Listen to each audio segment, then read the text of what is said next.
What's going on, everyone? John Matrix here. Hope you're all having yourselves a wonderful day. Let me turn off my AC so you guys don't get a bunch of background noise here, which I should have done earlier. Turn off. Go away. There it is.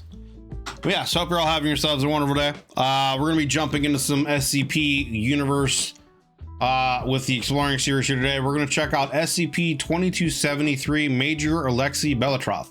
This has been one that's been requested for a while for me to get into, so we're going to jump into this here today. Links will be down below in the description to the original video without my commentary and reaction, and to the Exploring series channel. Please do me a favor, click those links if you enjoy this video as we go through it. Give it a like, and if you enjoy the Exploring series content and you're not already subbed him, please do me a favor of hitting that sub button on his channel. So yeah, we're gonna jump into this video here. Again, this is SCP-2273 Major Alexei Belitrov. I didn't tell you to start. Didn't tell you to start. I just maximized the video. That's not, you're jumping ahead of yourself. Now you can start. SCP-2273 Major Alexei Belitrov of the Red Army's 22nd Armored Infantry Division. War is typically a brutal, horrifying, and tragic affair for most of those that partake in it. He looks like what I would imagine a Space Marine would be in the SCP universe. Like, he looks kind of a mix between like a Spartan and a Space Marine in certain ways, with long-lasting ramifications. This SCP is about a soldier from another universe who wears a living bug as armor. Ah. But at the same time, it's about more familiar and relatable concepts related to war. We won't get action-packed logs filled with alternate universe soldiers tearing things apart, but we will get an interesting and unique look at a man separated from his war-torn home. SCP-2273 is an entity of extra-universal origin consisting of two separate but connected parts. One. So this is sounding kind of like the SCP universe's version of Venom, right? Like, it's a symbiote, it's a bug that is attached to him, and they have a symbiotic relationship with each other.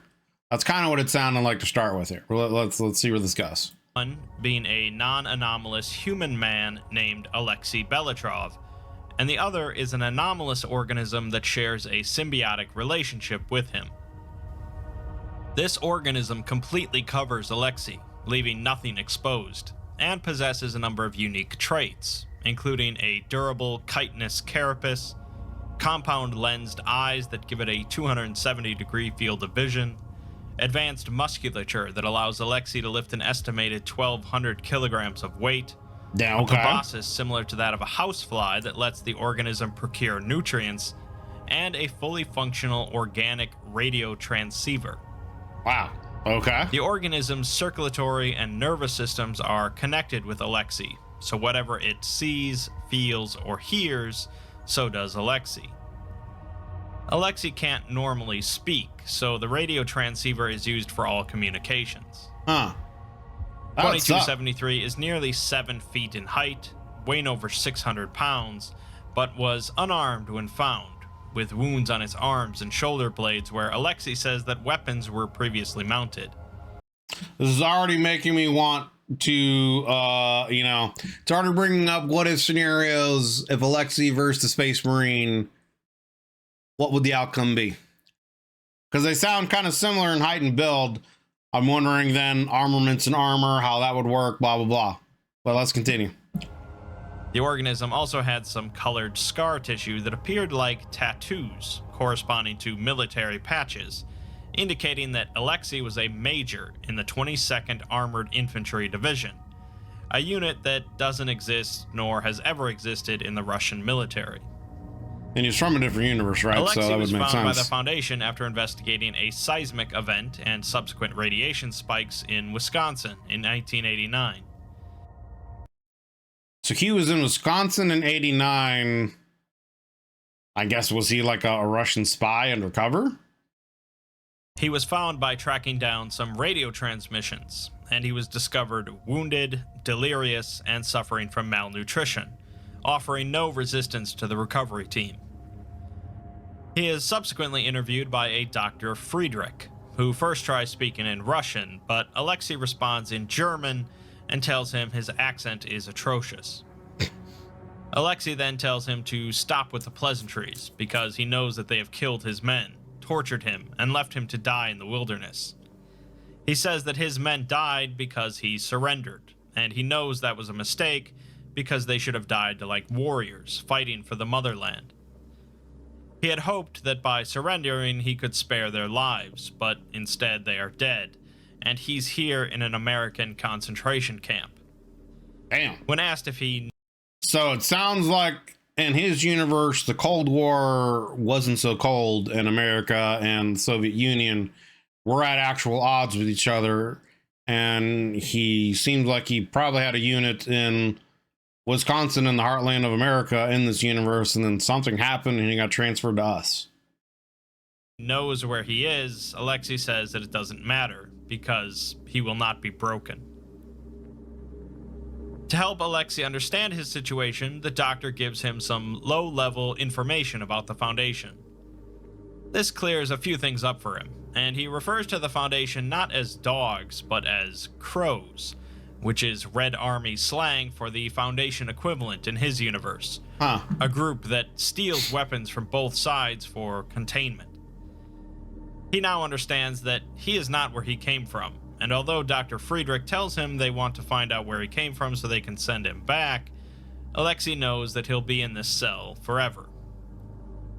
Friedrich admits that's probably the case, but the experience doesn't have to be miserable if he cooperates.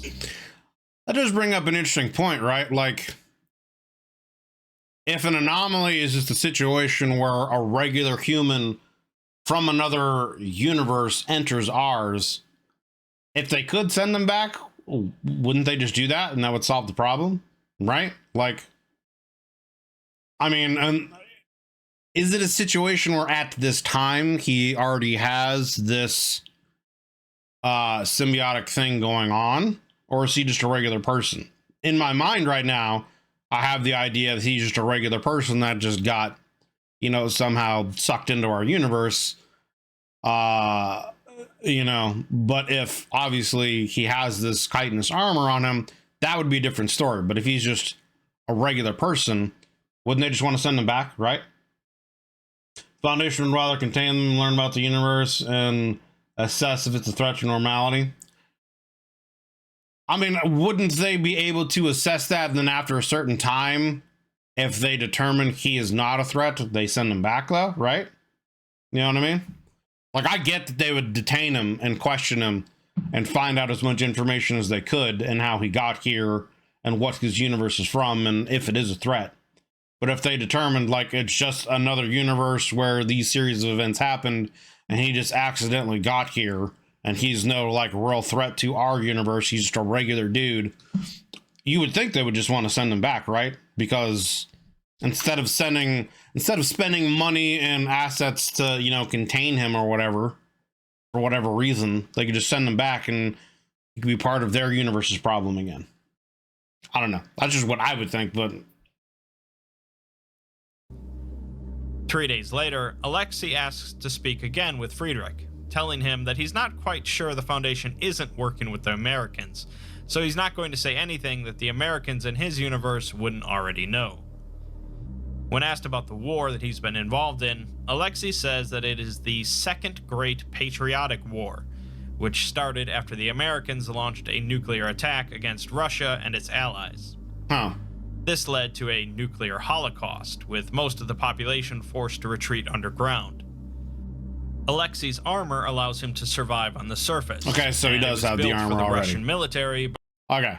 If he already does have this armor on, then that's a different story, because that's like a whole different thing. In my mind, I was thinking that at this point he was still just a regular dude, and that somehow he gets this armor attached to him later on. But that's not the case. He's already over here with his armor on him, so then yeah, that would be a different story. By a group called the Engineers. He's not even sure how it works, really, but he knows that it has saved his life countless times, and has been worth the pain. Since the armor takes many years to grow, Alexei's parents volunteered him for the program when he was just a boy, and it was the most painful experience of his life. He is glad for the process, though, as it made him that much more of a warrior for his country, since everything it feels, sees, smells, tastes, or hears, so does he. Additionally, the organism is capable of thinking, as it identifies targets, weapons, ammunition, supplies, friends and foes, objectives, hazards, and helps Alexei formulate battle plans and combat tactics.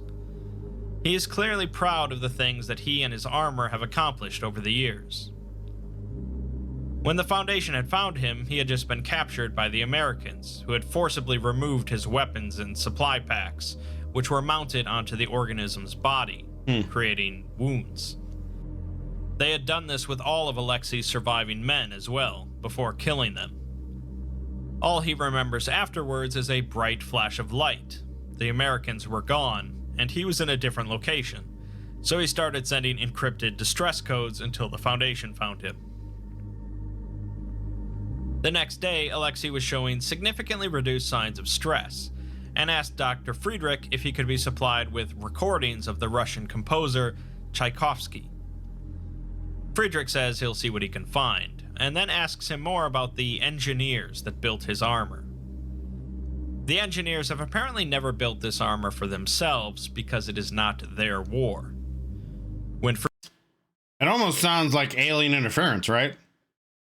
Like, what are these engineers? Obviously, I get the idea from the alien universe, you know, those engineers or something like that. So, but like,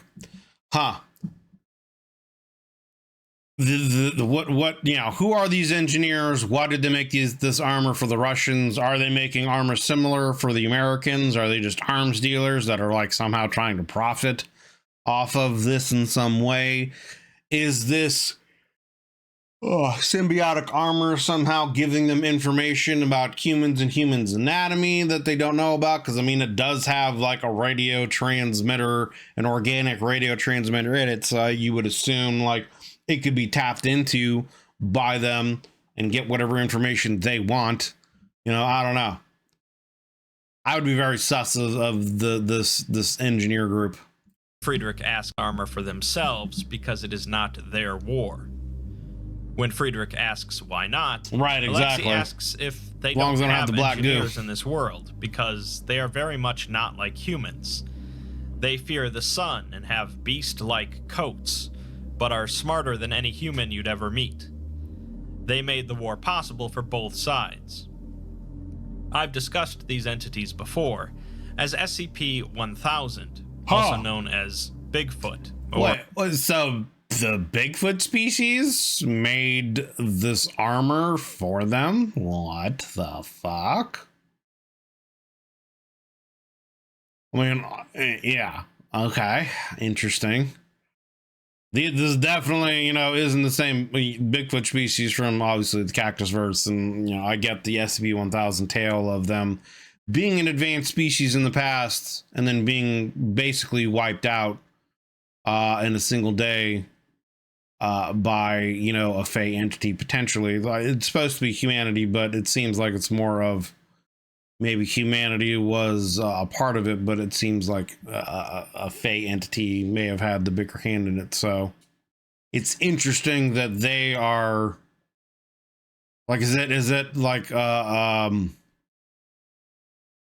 motive to get, you know, humanity to wipe themselves out so that they can retake you know, the surface world for themselves, kind of a situation? I don't know, like outside of the Cactus verse, like, do these creatures still live underground or in dark places, or you know, it's not known, I think, how many of them are left. So like, again, is this a situation where they're trying to get humanity to fight amongst themselves to wipe themselves out or lessen their numbers enough so that the Bigfoot guys can, you know, retake the world and become the apex being, or the Children of the Night? In Alexei's universe, they hadn't been wiped out to the same degree as in our universe, so instead they had just stayed underground. Okay. Alexei explains that they were a relatively recent discovery by the people of his world, when the French found them in buried cities during the Great War, while they were digging trenches. SCP-1000 decided to help both sides by making advanced weaponry in Yeah. order to propagate war amongst our species Yep. as payback. Yep. This war, of course, ended with Germany's defeat. Alexei recognizes some understanding in Hey, there you go. You know, Couch.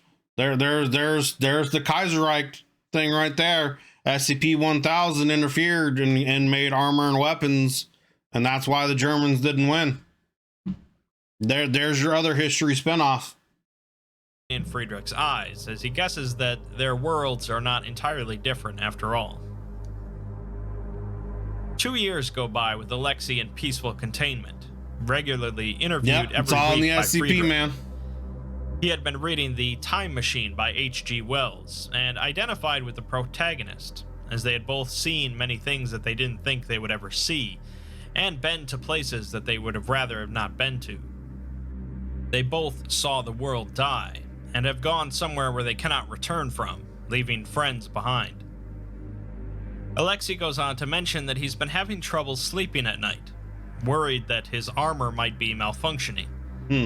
It seems to be dragging up old memories as he's trying to sleep, which is one of its functions, so that Alexei can remember details he'd normally forget. I wonder if it's a situation where, like, if the armor obviously seems to be an implement of war. So is it a situation where if this armor doesn't have a battle or war to fight, like, does that start what does that happen, you know? Because it doesn't have a war to fight, does it start messing with the user, you know what I'm saying, who it's attached to in some way? But now it's showing him things from the war that he'd rather forget. Alexei brushes it off, though, saying that he'll cope, but Friedrich encourages him to discuss it. After some hesitation, Alexei explains that he's been seeing his men's faces staring up at him from the dirt, asking him why he didn't keep them safe, and why he was allowed to live while they had to die. He had trained alongside those men since they were children, and it was his order to surrender that got them killed.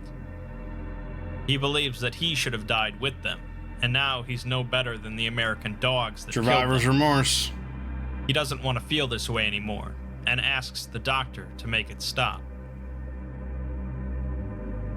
The regular article of 2273 ends at this point, but Alexei's story does not, which continues on in a person of interest file numbered 2273. His story continues in an alternate timeline, the broken masquerade canon, where public awareness of anomalies leads the SCP Foundation to set free a number of safer, sapient anomalies, including Alexei. He wanted to find work in Russia, so he was given passage to Volgograd through the Mana Charitable Foundation's Anomaly Reintegration Project, but the government refused to hire him due to him being an anomaly. Alexei earned a living by doing various television, radio, and online interviews, but failed to find any permanent employment. Finally, after 2 years, he contacted the MCF's Office for Anomaly Reintegration and asked to be relocated. 3 weeks later, the Foundation lost track of Alexei until the following year, when he began to send letters to Dr. Friedrich without disclosing his location. In the first letter, Alexei thanks Friedrich for everything he did for him at the Foundation, and he knows that Friedrich helped downgrade Alexei to safe status so he could be released. He's still having the nightmares, but Friedrich taught him some techniques to help him handle it, and he says there's no way he can repay him for that. He explains that the last 3 years have been hard for him, as he's too accustomed to the world he came from, and this world has too many flashing lights and happy people and air and food and capitalism. He says that this world is stranger than the books he's read led him to believe, and it's beautiful, but it's not meant for him.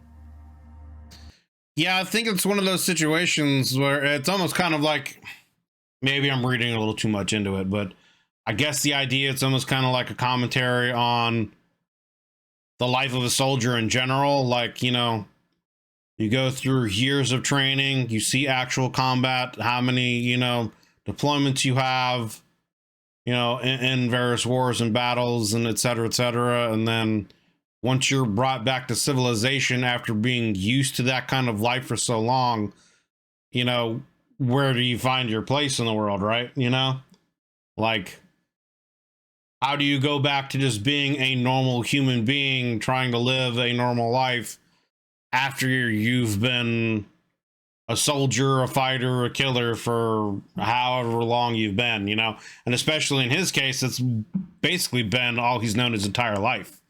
You know, he was bred to be a soldier essentially, with this armor being attached to him when he was a kid. And so it sounds like his whole life has been training to be a soldier.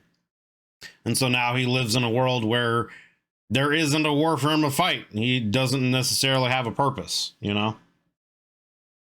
So, like, interesting. He reminisces about some of the friends that he had made while in containment, and actually says that he misses being in a cell.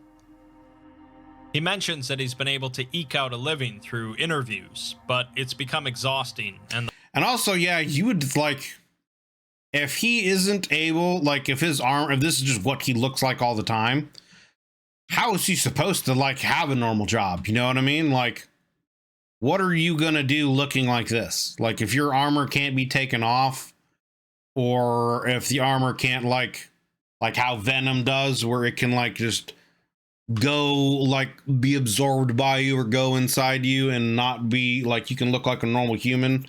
Like, if you can't look like a normal human, how are you supposed to even exist, right? Outside of doing something or working for the SCP.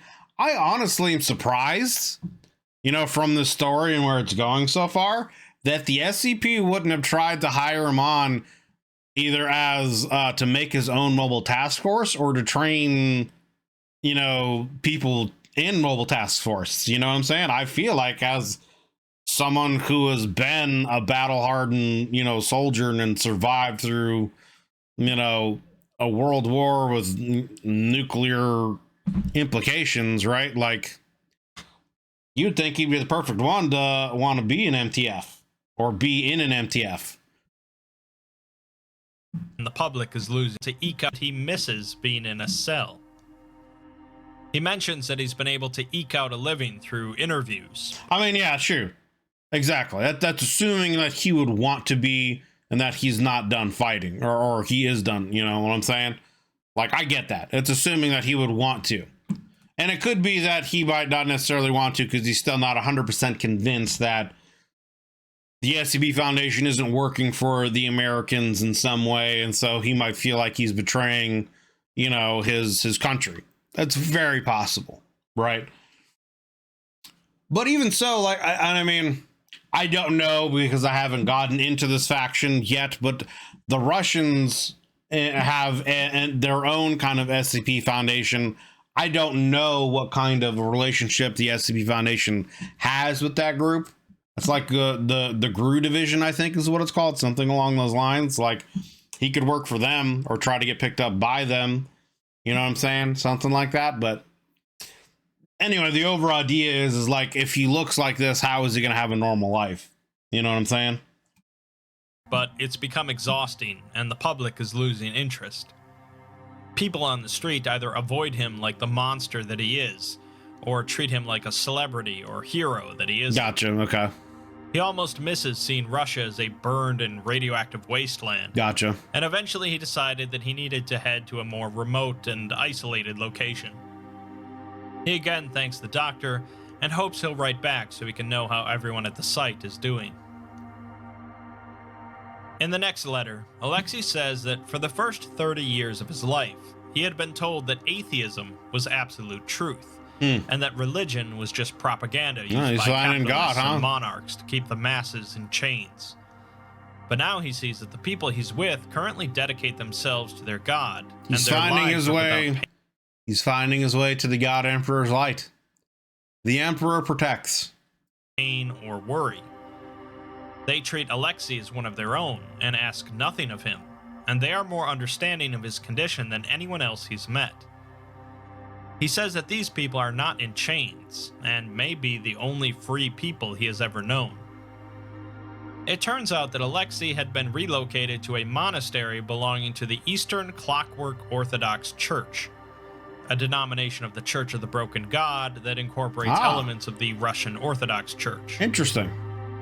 While on a trip to a village away from the monastery, Alexei saw one of his old anomalous friends on television, being publicly presented at some sort of conference, and he was glad to see that it was healthy.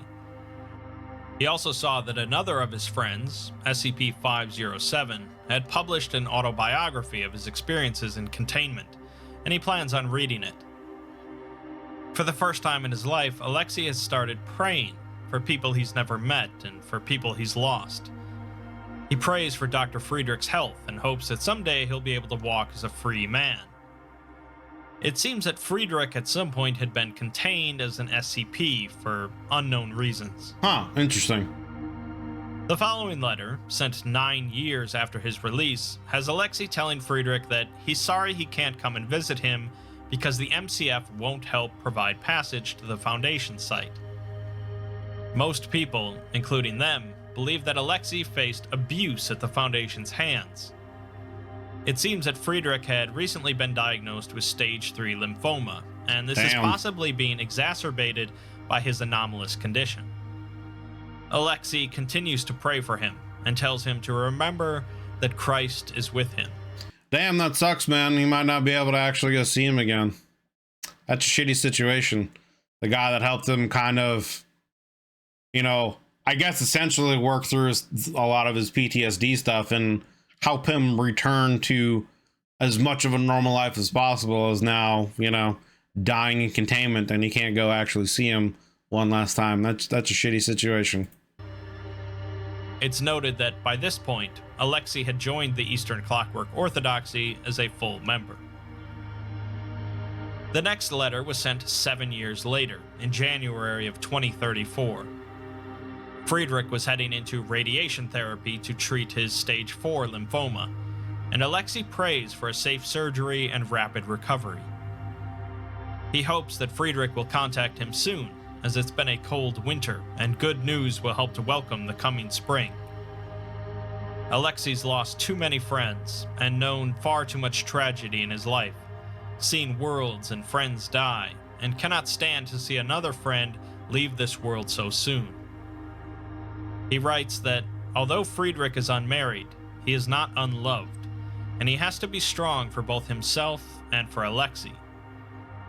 He wants Friedrich to plant a garden in the spring, as he hopes to swap gardening photos with one another again. He tells Friedrich to trust in the power of the Lord and in modern medicine, because God is smiling on him.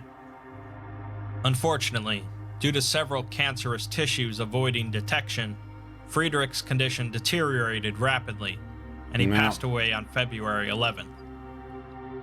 The letter sent from Alexei arrived at the Foundation site 4 days later, and was returned to sender. We switch over to excerpts from Alexei's diary at this point, with an entry written a year after the previous letter.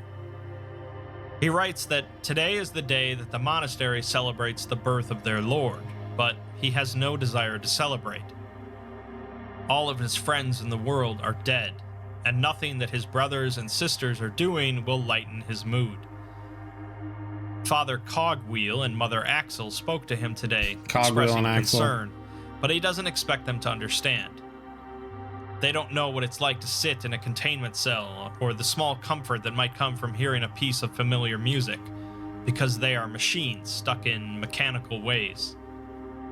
They talk of confession and forgiveness, but don't know what it's like to confess to murdering innocent children, while a man behind a glass partition tells you that you can be forgiven. They don't know the joy from teaching a small child how to play chess, or watching her eyes light up as you tell her stories, nor do they know the darkness that can enter a soul when one sees those people die. Yeah. Alexei knows that there is comfort in the words of God, but this comfort evades him now, and he's not sure if he'll ever find comfort again. 4 years later, Alexei's journal includes various notes about a sermon that he had been assigned to write by high-ranking individuals within the monastery, suggesting not. That's just a rough situation, man. Like, you know, he gets over kind of a situation where he gets over, you know, the survivor's remorse from, you know, his team being killed and he's still alive. The person that helps him get through all that and work through his PTSD and other issues, you know, and helps him become classified as safe and being able to be released so he can have a normal life, then dies. He's unable to see him. The last letter he sends to him doesn't get there because he died before it could get to him. And then, yeah, I mean, you know, it's a situation that is very relatable in certain ways when, you know, you have friends and family who maybe have passed away, and it's rough. It's a rough situation. And it's like, you know, you start questioning what is the point of being around, you know? So he's definitely going through it right now. It's a tough situation. Not only, and he's not sure if he'll ever find comfort again.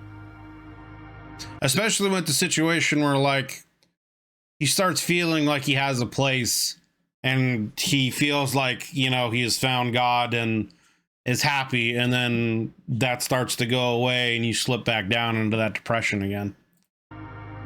4 years later, Alexei's journal includes various notes about a sermon that he had been assigned to write by high-ranking individuals within the monastery, suggesting not only that he had kept with the faith, but also that he had been promoted in some way within their hierarchy. The final journal entry listed is from 14 years later, in September of 2053. Alexei writes that he has lived a long and painful life, his earliest memories being of mushroom clouds and radioactive rain and cold concrete bunkers. Man's from the Fallout series. He spent 1/3 of his 95 years fighting a war that he should never have believed in, and another 1/3 in a cell, never seeing sunlight and being tossed children's novels to keep him compliant. It has only been in this last third of his life that he has seen the goddess's light and mercy. And I mean, just think about that too. 2/3 of your life, like your youth, what is supposed to be like your best years when you can, like, you're healthy and you're young and you're strong and energetic and can do things, has been spent fighting a war or then kept in a cell. And it's really only towards the end of your life you have the freedom to explore your life and who you are. That's shitty, man. He knows that he is a sinner, and what he has done recently will not be enough to earn the goddess's forgiveness, but this doesn't concern him. He has sinned, and will pay for those sins, but he's also blessed because he can see the wicked in humanity and can speak out against it. He writes that each of us are cogs and gears, springs and axles and other mechanisms in her grand mechanism. She has been rebuilt and has departed this world with a promise of return, but she was never truly broken because each of us are part of her. It's not those that don't follow the faith that are doomed, but rather those who would seek to make violence in the world, and those that seek to disassemble the beauty of her grand design. People of all religions are equal in the broken goddess's eyes, as long as they don't seek to hurt her children, all of humanity. Alexei doesn't believe that he has much time left for this world, and he asks his brothers and sisters not to mourn his passing. He would rather that they simply remember that the goddess is most pleased with those who seek kind, non-violent resolutions to their problems, because a machine whose gears grind against each other is a machine that cannot work. He says to seek truth, but also compassion, and signs off as Father Anvil. Father Alexei, Anvil, huh? or rather Father Anvil, passed away on October 13th, 2053, and was buried in the graveyard at the Eastern Clockwork Orthodoxy Monastery.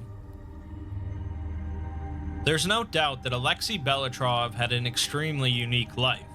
For sure. The point isn't that he ended up joining the Church of the Broken God, or even that he found religion. The point is that he was a man bred for war and violence ever since he was a child, and yet despite everything, still managed to find peace later in life. He was a man haunted by both his actions as well as unavoidable outcomes, and truth be told, if it wasn't for his friendship with an incredibly humane Foundation doctor, he may have ended up rotting in a cell. Which that in and of itself is kind of crazy, because there's a lot of people in the SCP Foundation that probably would have viewed him as just another SCP and not given two shits about him. And he just happened to be lucky to find this doctor that was actually someone that cared about him and that helped him. Funnily enough, the fact that he was a man covered in living bug armor is almost irrelevant. Yeah, it means nothing really. Story. Not every SCP article has to be about world-ending threats or god-like anomalies. And Alexei is a good example of anomalous humanoids sometimes being heartwarmingly human. True. True. And we got a quote. I know that I am a sinner, and that prayer or a modest life as the one I have lived will not be enough to earn our goddess's forgiveness. But this does not concern me. I have sinned and will pay for my sins in kind. She has cursed me, such that I may not be standardized, but she also has blessed me, that I may see the wicked in humanity and may be equipped to speak out against it. I am not concerned that I will pay for my sins, but rather that I have not fully fulfilled my purpose and her grand design. Damn. Damn. That was a really good story. I like stories like that. I mean, it's a simple one. It's like he said, it's not one that's like super grand, super world ending. It's just an interesting character. It's about a dude who was bred for war, was a soldier, was brought to another universe, and through the help of a caring individual, he was able to find peace and come to terms with who he was and find out who he was, right? Like, from birth, essentially, he was in a world that was at war, and really probably through no choice of his own was made to be a soldier, and that's all he knew. That's all his existence was. Then through a random circumstance of events, you know, he gets sent over to what would be our universe, and then through another, you know, random, his goddess definitely was looking after him, you know what I'm saying? Like, through another random set of circumstances, he happens to be assigned a doctor in the SCP universe that actually cares about him, helps him work through his issues, gets reclassified as safe and released, and then is able to see the world for, you know, go out and explore the world and try to find his place and find peace with who he is and what he believes in. And, you know, he was raised that, you know, religion is nothing. He was an atheist, but then found his, you know, God in whatever form it is to him, and came to an understanding with the universe and himself. And it's just sad that he didn't get a chance to see his friend at the end. Just a good story, man. Just a good story. Good story and an interesting character. So, I mean, yeah, that was SCP-2273, Major Alexei Belitrov. You know, I mean, at the beginning, you know, with just the name Major Alexei Belitrov and, you know, the idea of him being this warrior in armor, you know, you think about it's gonna be some kind of, you know, war-based idea, or, you know, something to do with a mobile task force, or him being hunted down by the SCP, you know, him trying to escape. And it was not that at all. It definitely was a story that went not where I was thinking it was gonna go, but it's a very good story. Very good story. I like that one. But yeah, links will be down below in the description as always to the original video without my commentary and reaction. Oh, excuse me. Oh, yeah. And to the Exploring Series channel. Please do me a favor, click those links. If you enjoyed this video as we went through it, go over there and give it a like. And if you enjoyed, or if you enjoy the Exploring Series content, blah, I can't talk right now. If you enjoy the Exploring Series content, please do me a favor. If you're not already subbed to him, go over and hit that sub button on his channel. Definitely deserves the support and love. So please do me that favor. If you'd like to join us when we do these reactions live, there is a join button underneath the video, as well as a link in the description to the YouTube memberships, benefits, and tiers that I offer. If you've been around the channel for a while and decide you want to take your support to the next level, you know, check those out and see if any of that would have any kind of interest for you. Regardless, thank you for taking the time to watch this video. Hope you enjoyed it. If you did, consider leaving a like and a sub. It helps me and helps the channel grow. We'll see you guys in the next one.